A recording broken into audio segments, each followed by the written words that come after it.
झांसी की रानी लक्ष्मीबाई, तहसीलदार अहमद हुसैन और काले खां, ये सब लोग झांसी में हुए अंग्रेजों के कत्ले आम के असली जिम्मेदार हैं और हिंदुस्तानी बागियों के मुखिया हैं। ये बात डिप्टी कमिश्नर ने 1858 में अपनी रिपोर्ट में लिखी थी।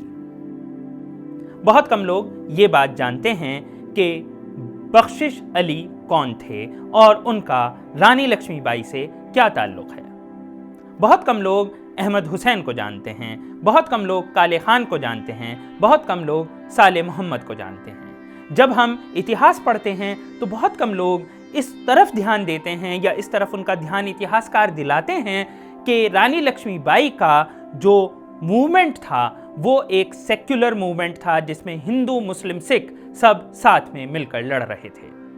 हम में से कितने लोग ये बात जानते हैं कि 6 जून 1857 को बागियों की जो बगावत थी वो एक मस्जिद से शुरू हुई थी।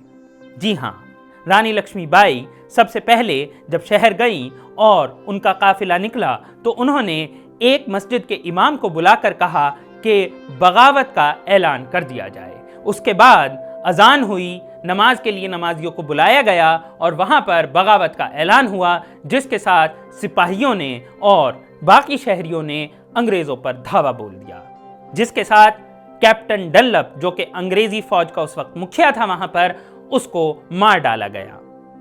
बहुत कम लोग ये बात जानते हैं कि अगर अंग्रेजी रिपोर्ट्स पर हम ध्यान दें तो बख्शिश अली पर यह इल्जाम है, जो कि वहां के जेलर थे, कि उन्होंने ही हिंदुस्तानियों को अंग्रेजों के खिलाफ भड़काकर बगावत शुरू कराई थी। यही वो आदमी है जिन्होंने सबसे ज्यादा अफसरों को मारा था। यह बात अंग्रेजी रिपोर्ट्स में साफ जाहिर है।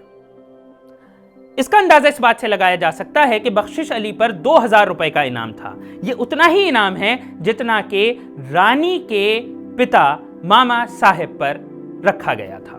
2000 रुपए उस जमाने में एक बड़ी रकम होती थी।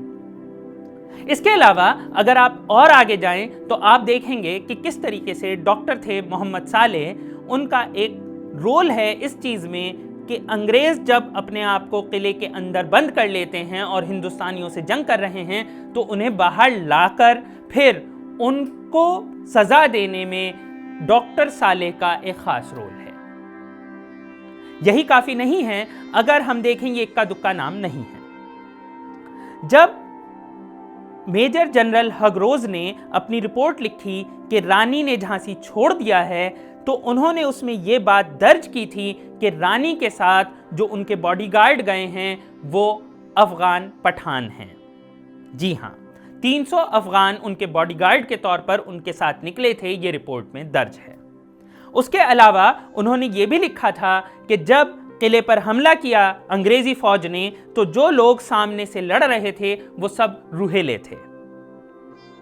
एक और रिपोर्ट में यह बात दर्ज है कि ज्यादातर लोग जो झांसी में रानी के साथ लड़ रहे थे वो पठान थे, वो अफगान थे, वो रूहेले थे।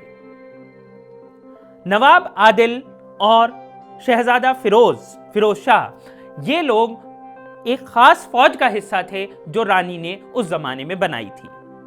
बहुत कम लोग ये बात जानते हैं कि रानी ने अपनी फौज को जो सौगंध, जो कसम दिलवाई थी वो तुलसी, गंगा और कुरान के नाम पर दिलवाई थी। और इससे भी मजेदार बात, बहुत कम लोग ये बात जानते हैं कि वो तोपें जिनसे अंग्रेज खौफजदा थे, झांसी की तोपों से वो डरते थे। कड़क बिजली नाम की एक तोप थी जिससे उनमें खौफ और दहशत होती थी। उन तोपों को चलाने वाले मुसलमान थे। गौस मोहम्मद खान तोपचियों के मुखिया थे। और सबसे खास बात जो कि बहुत कम लोग जानते हैं, इतिहासकारों ने शायद उसे कहीं छोड़ दिया है, वो ये है कि तोप का एक पूरा दस्ता फकीर चला रहे थे। जी हाँ, फकीर सूफी, वही फकीर सूफी जो 1760 में बंगाल में लड़ रहे थे और सन 1800 के आसपास तमिलनाडु और वेल्लोर में अंग्रेजों से लोहा ले रहे थे। वही फकीर 1857 में झांसी में तोप की कमान संभाले हुए थे। मेजर जनरल हगरोज लिखते हैं कि तोप की कमान चलाने वाले लोग बहुत ही शातिर हैं, वो हर एक गोले का बदला गोला दाग कर देते हैं। उन्होंने लिखा कि यहां औरत मर्दों से कंधा मिलाकर तोप चला रही हैं, वो बारूद भर रही हैं, बारूद कभी खत्म ही नहीं होता है।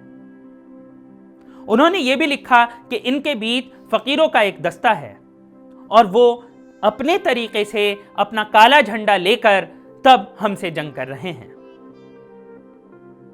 कहानी बहुत लंबी है, लेकिन इस कहानी का सबसे खास पहलू यह है कि 30 अक्टूबर 1858 को जब गवर्नर जनरल के एजेंट ने लंदन खत लिखा कि रानी शहीद हो गई हैं, तब उसमें लिखा गया कि रानी एक घोड़े पर सवार थी। उस घोड़े पर एक मुसलमान औरत जो कि रानी की साथी, रानी की सहेली, रानी की हमराज बरसों से थी, वो भी थी। गोली लगी, दोनों महिलाएं, रानी और उनकी वो दोस्त एक साथ शहीद हो गए। एक दूसरे अंग्रेज अफसर ने, जो कि झांसी में ही था, उसने ये लिखा है कि जिस लाश को अंग्रेजों ने रानी समझा है वो रानी है ही नहीं, वो रानी की वो मुसलमान साथी है। आप देख सकते हैं कि किस तरीके से रानी लक्ष्मीबाई का ये पूरा मूवमेंट एक एग्जाम्पल है हिंदू मुस्लिम यूनिटी का।